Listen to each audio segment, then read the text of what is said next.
నమస్తే, welcome to Leo. మనతో ఉన్నారు తెలుగుదేశం పార్టీ నేత సూర్యదేవలత గారు. మేడం నమస్తే. నమస్తే. ఈ నెల 16వ తారీఖున పార్లమెంట్కి ఒక బిల్ రానుంది. దాదాపు మోడీ గారు ఈ దశాబ్దంలో ఇదే అత్యంత ప్రత్యేక బిల్ అని చెప్పడం చూస్తూ వస్తున్నాం. అయితే మహిళలకి 33% రిజర్వేషన్స్, అటు రాజకీయాల్లో కూడా 33% ఉండాలని చెప్పడం. అదేవిధంగా ఇప్పుడు మనం చూసుకుంటే డీలిమిటేషన్ కూడా రాబోతుంది, సీట్లు కూడా పెరగబోతున్న సంగతి తెలుస్తుంది. సో వాస్తవానికి ఇది చాలా మంచి బిల్ అని చెబుతూనే దీనికి సంబంధించినట్టు ఒక ఆనవాళ్ళన్నీ కూడా టీడీపీ మొదట్లోనే స్టార్టింగ్లోనే మహిళలకు ఎలాంటి గౌరవం ఇచ్చింది ఏందని కూడా దాని మీద డిస్కషన్ జరుగుతుంది. అంటే ఏపీని చూసే ఇలాంటి బిల్ ఏమన్నా చేశారని కూడా కొంత చర్చ నడుస్తుంది. మీరేం చెప్తారు? ఎందుకంటే ఎన్టీఆర్ గారు పార్టీ పెట్టినప్పుడే, ఏదైతే తెలుగుదేశం పార్టీ అని పెట్టినప్పుడే ఆయన ఒక డెసిషన్ తీసుకున్నాడు. మహిళలకి ఎలాంటి అవకాశాలు ఉంటే వాళ్ళ ఎదుగుదల బాగుంటుంది అనేదానికి. ఎందుకంటే ఆయన చెప్తుంటారు కదా, పిల్లలకు అందరికీ కూడా సమానంగా ఆస్తిలో వాటా ఇవ్వాలి అనేదానికి. ఒకదానికి కుటుంబంలో ఉన్న పిల్లలందరితో, అంటే ఎన్టీఆర్ గారి పిల్లలందరికీ, ఆడపిల్లలకి అప్పట్లో ఇచ్చేవాళ్ళు కాదు, సమానంగా ఆడపిల్లలకి ఆస్తులు ఇచ్చేవాళ్ళు కాదు. ఆయన ఆస్తులు సమానంగా పంచి తర్వాత రాజకీయాలకు వచ్చి అదే ఇంప్లిమెంటేషన్ మొత్తం మహిళలకి జరగాలి. ఏదైతే మన ఆంధ్రప్రదేశ్లోనే కాదు, ఇండియా మొత్తం కూడా మహిళలు అంటే కొంచెం తక్కువ. అంటే పుట్టింటి నుంచి పెళ్లి చేసి పంపేస్తే ఏదైతే అప్పుడు ఇస్తారో అంతేగాని దానిలో ఏది మళ్ళీ పుట్టింటి దగ్గర ఆశించకూడదు అనేది ఒక ట్రెడిషన్గా వస్తున్న ఆచారమే ఇది. కానీ దాన్ని ఎన్టీఆర్ గారే బద్దలు కొట్టారు. ఎందుకంటే ఆయన రాజకీయాలకి రాకముందే ఆయన చేసి వచ్చారు, అది ఇంప్లిమెంట్ చేసి వచ్చారు. ఆయన చేశారు కాబట్టి అందరికీ కూడా అది ఆమోదయోగ్యంగా ఉండింది. ఆడపిల్లలకు అందరికీ కూడా అలాంటి సమన్యాయం జరగాలనే ఆలోచన ఆయన ఫ్రమ్ ద బిగినింగ్ ఆలోచించారు. సో అది ఈ రోజున ఏ పార్టీ అయినా కూడా ఎన్టీఆర్ గారి ఆదర్శం కిందే తీసుకోవాల్సి వస్తుంది. ఎందుకంటే ఈరోజు మోదీ గారు ఏదైతే పాస్ చేశారో, బిల్ పాస్ చేసినప్పుడు సంతోషపడ్డాం. ఇప్పుడు దాన్ని ఇంప్లిమెంటేషన్ చేస్తున్నారని అంటే ఇంకా సంతోషంగా ఉంటుంది. మహిళలకి కూడా ప్రతి చోట ఇప్పుడు రాజకీయాల్లో చూస్తే చాలా తక్కువ పర్సెంట్. మీరు చూడండి, ఎక్కడైనా కూడా మా 100 మందిలో 10 మంది ఎమ్మెల్యేలు, మహిళా ఎమ్మెల్యేలు ఉంటే గొప్పగా ఉంది.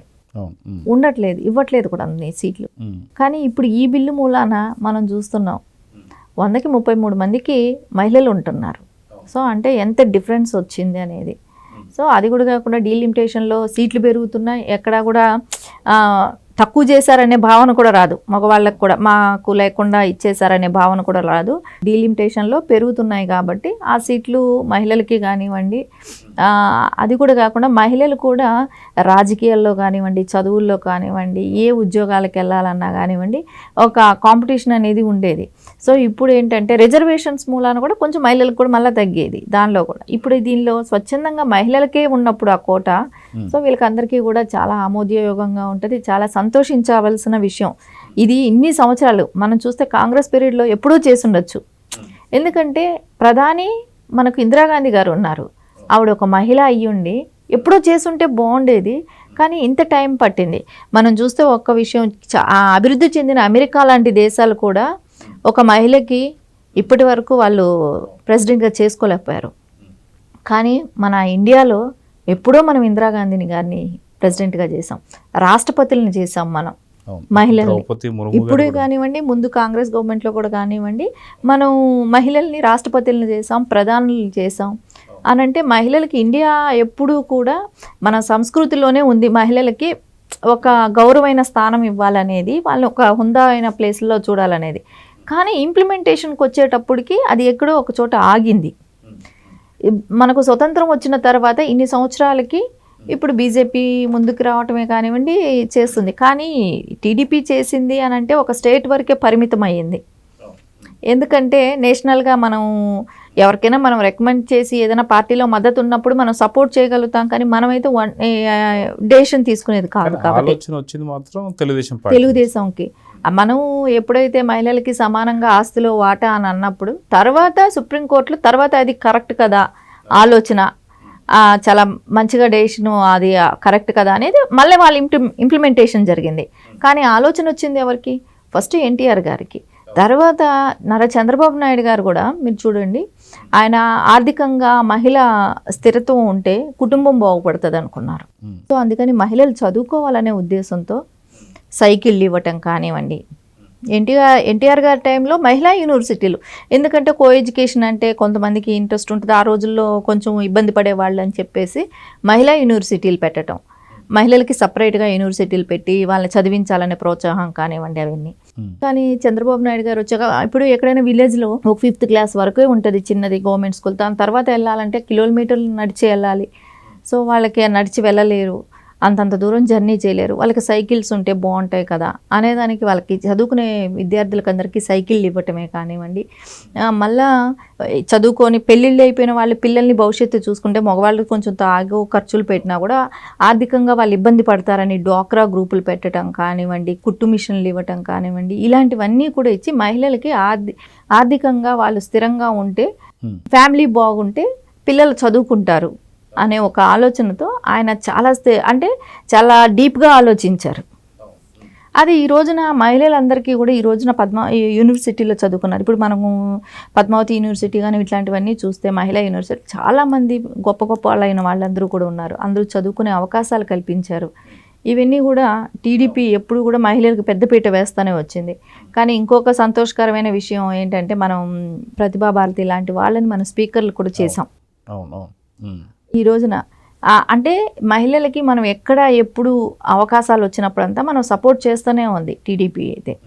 అది ఈరోజు మోదీ గారు రేపు పార్లమెంట్లో బిల్లు ఆమోదం పొందిన దాన్ని ఇంప్లిమెంటేషన్ చేస్తానంటున్నారు. అది కానీ జరిగిందంటే మటుకు ఖచ్చితంగా మహిళలకు అందరికీ కూడా ఆ రోజున నిజమైన స్వాతంత్రం వచ్చినట్టు అవుతుంది.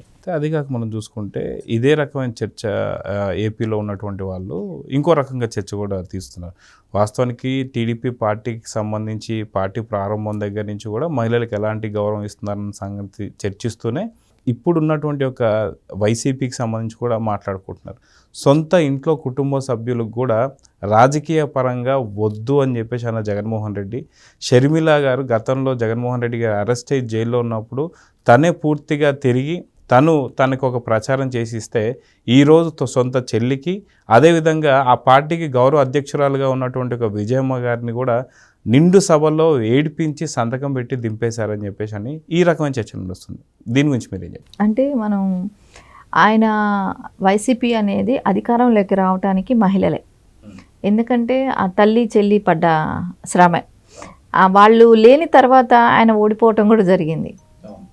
ఇప్పుడు మహిళలు సపోర్ట్ తీసుకొని సింపతి ఒకటి క్రియేట్ చేసుకొని ఆయన జైల్లో ఉన్నాడు, ఆవిడ మన అన్ని వేల కిలోమీటర్ల పాదయాత్ర చేసింది కాబట్టి షర్మిల గారు విజయం సాధించారు.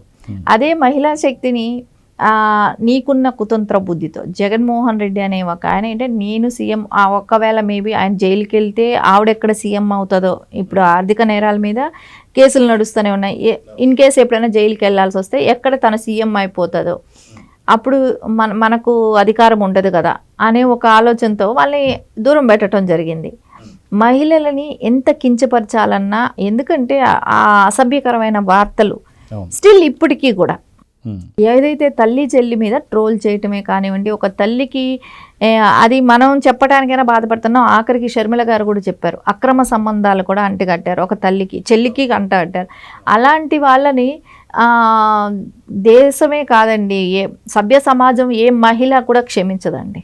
అదేగా మనం చూసాం, అమరావతి మహిళల పైన కూడా వేశ్యలంటూ కూడా మాట్లాడిన సందర్భం అదే ఛానల్లో చేసి కనీసం క్షమాపణ కూడా చెప్పకుండా ఉన్నటువంటి భారతిరెడ్డి గారిని కూడా చూసాం. దీని గురించి అసలు మనకు ఒకటే కదా, ఇప్పుడు ఎవరైనా ఫస్ట్ విలువిచ్చేది ఎవరికి? తల్లికే కదా. తల్లినే అలా మాట్లాడించినప్పుడు ఇంకా థర్డ్ పర్సన్ మాట్లాడించరా అని అంటే వాళ్ళు ఇంకా ఎక్కువ చేస్తారు. అది మనం ప్రజలు గుర్తించాం. ఎందుకంటే అరే కడుపును పుట్టిన ఆవిడ తల్లి కడుపులో పుట్టిన కొడుకే అలా మాట్లాడుతున్నాడు, అలా మాట్లాడిస్తున్నాడు, తోడబుట్టిన చెల్లెల్ని మాట్లాడిచ్చారు, ఆవిడికి అఫైర్స్ అంటగట్టారు. దాని తర్వాత ఇప్పుడు ఇంకా ప్రజలు అనేది వాళ్ళకి నథింగ్. ఎవరినైతే అనకూడదో, ఎవరైతే బాధపడుతుంటారో వాళ్ళని అని అన్నప్పుడు అంటే ఇంకా దీని లిటరల్గా దీనికంటే మనం చూస్తే అంటే తల్లిని ఎవరైనా చంపించేసి కూడా ఎదురుగా చంపుకుంటే కూడా అడ్డం కూడా పడడేమో. అలాంటి నేచరా మహిళల మీద? అంత ద్వేషమా? సో ఆయనకి కూతుళ్ళు ఉన్నారు, వాళ్ళకి వైఫ్ ఉంది, సో వాళ్ళు కూడా అంతే కదా. సో వాళ్ళ పిల్లల మీద ఎవరైనా మాట్లాడితే ఎలా ఉంటుంది, ఆ ఫీలింగ్ ఎలా ఉంటుంది? పిల్లలు సరే పోనివ్వండి, తల్లిని వదిలేసుకున్నారంటే పిల్లల మీదైనా కనీసం ఆ కన్సర్న్ ఉంటే అయినా సంతోషించాల్సిందే. ఎందుకంటే పోనీలేండి, ఆ మహిళల తల్లి ప్లేస్ని అలా పక్కకు పెట్టాడేమో, పిల్లలైనా అలా జాగ్రత్తగా చూసుకోమని అంటాం. అలాంటి మాటలు పిల్లలు కూడా పడకూడదు, వాళ్ళ పిల్లలైనా కూడా. అది చాలా తప్పు. ఒక మహిళకి ఇవ్వాల్సిన విలువ ఇవ్వాలి. ఏ మహిళ అయినా, తల్లే కాదండి, ఎవరైనా థర్డ్ పర్సన్ మహిళ అయినా మహిళగా చూడాలి, గౌరవించాలి. ఆయనకి తల్లి అంటే విలువ లేదు, ఇంకా దేంతో పోల్చగలుగుతాం మనం? ఎవరైనా ఎక్కడైనా ఏదైనా ఒక ఇన్సిడెంట్ జరిగితే నీ తల్లి కాదా, నీ చెల్లి కాదా అని అంటారు. అంటే ఏంటి, వాళ్ళతో ఎక్కువ బాండింగ్ ఉంటుంది కాబట్టి ఏదైనా ఇష్యూ జరిగితే మనం అదే ఫీల్ అవుతాం. కానీ వాళ్ళనే అనేటప్పుడు ఇంకా ఎవరిని ఉద్దేశించి మాట్లాడగలుగుతాం? ఇంకా నీ భార్య కాదా అని అంటాం, అది బూత్ అవుతుంది. నీ పిల్లలు కాదా అని అంటామేమో నా పిల్లల మీద పడతారా అంటారు, అది తప్పు కింద మాట్లాడతారు. ఇంకెలా మహిళల్ని ఒకే రాష్ట్రంలో రెండు విభిన్న పార్టీలు చూస్తున్నాం. ఒకటేమో మహిళలకి ప్రాధాన్యత ఇచ్చేటువంటి ఒక పార్టీ టీడీపీ పార్టీ, మరొక పార్టీ వైసీపీ తల్లి చెల్లిని కూడా దూరం చేస్తున్న పార్టీని ఒకవైపు. ఇలాంటి టైంలో ఇప్పుడు మహిళలకి సంబంధించి ఇంత పెద్ద ఇప్పుడు బిల్ కాబోతున్న టైంలో ఇప్పుడు రెండు రకాల ఒకే రాష్ట్రంలో రెండు పార్టీల గురించి ఏం చెప్తారు? అంటే మహిళలకి గౌరవం ఇచ్చే పార్టీ కావాలా? ప్రజల డెసిషన్ ఇది అవుతుంది ఎప్పటికైనా కూడా. మహిళలకి గౌరవం ఇచ్చి వాళ్ళ కాళ్ళ మీద వాళ్ళ స్వశక్తితో బతికేటట్టు నడిపించే పార్టీ కావాలా? మహిళని నిత్యం బూతులతో మాట్లాడుతూ అలాంటి వ్యక్తి కావాలా అని ఎలక్షన్ వచ్చినప్పుడు వాళ్ళు డెసిషన్ తీసుకోవాలి. ఎందుకంటే మనం ప్రతి చోట కూడా టీడీపీ ఏంటంటే మహిళల్ని ఉన్నతంగా చూస్తుంది. ఎక్కడా కూడా మహిళలు పార్టీలో కూడా అలాగే ఉంటుంది. మాకు మహిళలకి చాలా ఇంపార్టెంట్ ఉంటుంది. ఈవెన్ బాబు గారు కూడా ఆ మహిళలకి చాలా రెస్పెక్ట్ ఇస్తారు. ఎప్పుడూ కూడా మహిళలతో వాళ్ళకి ఏం కావాలనేది శ్రద్ధగా వినటం కానివ్వండి, అది ఫాలో అప్ చేయాలనేదే కానివ్వండి. లోకేష్ గారైనా కూడా అదే కంటిన్యూ చేస్తున్నారు. ఆ లెగసీని తాతగారి దగ్గర నుంచి, అదే ఎన్టీఆర్ గారి దగ్గర నుంచి ఏదైతే ఉందో అది వాళ్ళ తాతగారిని చూసి నేర్చుకున్నారేమో లోకేష్ గారు, తండ్రి గారిని చూసి నేర్చుకున్నారేమో. స్టిల్ ఇప్పటికీ కూడా లోకేష్ గారు కూడా అదే ప్రాసెస్లో ఉన్నారు. మాకు కావాల్సింది మహిళలకి ఎవరికైనా కూడా అండి, నేను పార్టీ అవ్వచ్చు అవ్వకపోవచ్చు, ఏ మహిళకైనా కావాల్సింది మనల్ని పరిపాలించే వాళ్ళు మహిళలకి గౌరవం ఇచ్చే వాళ్ళైతే, పార్టీయే కాదు ఆ రాష్ట్రం కూడా, అంటే ఎవరైనా ఏ ముఖ్యమంత్రి అయినా కూడా అనుకుందాం, గౌరవం ఇచ్చే వాళ్ళు ఉంటే రాష్ట్రం సుభిక్షంగా ఉంటుంది. ప్రతి మహిళకి సేఫ్గా ఫీల్ అవుతారు. కుటుంబ సభ్యుల్ని మాట్లాడేటప్పుడు మనల్ని ఇంకేం చేస్తారనేది ఒక భయం అనేది స్టార్ట్ అవుతుంది. అది జగన్మోహన్ రెడ్డి గారి గురించి చూసి మహిళలందరూ కూడా భయపడటం మొదలుపెట్టారు. అంటే రక్షణ అనేది ఉండదు, ఎవరు పడితే వాళ్ళు ట్రోల్ చేస్తారు, ఎవరు పడితే వాళ్ళు మాట్లాడతారు. మహిళల్ని కూడా అర్ధరాత్రిలో అరెస్ట్ చేయించినట్టు కూడా మనం చూసాం ఆ రాక్షస ప్రభుత్వంలో. సో అది ఖచ్చితంగా డిఫరెన్స్ అనేది మనకు క్లియర్గా కనపడుతుంది కదా. రేపు మోదీ గారు ఇచ్చే బిల్లుతో అందరికీ కూడా చాలా హ్యాపీ న్యూస్ లాగానే ఉండాలనేది అయితే కోరుకుందాం. సో చూద్దామని ఖచ్చితంగా మనం చూస్తున్నాం. ఇప్పుడు ఏదైతే ఫస్ట్ అన్నగారు అనుకున్నటువంటి ఒక ఆశయాలన్నీ కూడా ఇప్పుడు దేశవ్యాప్తంగా కూడా అవి రాబోతున్నాయి. సో ఇప్పుడు చట్టసభల్లో కూడా ఖచ్చితంగా 33% ఏదైతే రాబోతున్న మహిళలకు సంబంధించి దీని మీద అందరూ కూడా హర్షం వ్యక్తం చేస్తున్నారు. సో చూద్దాం జరగబోతుంది. నమస్తే. నమస్తే. Please subscribe to Leo News for more videos.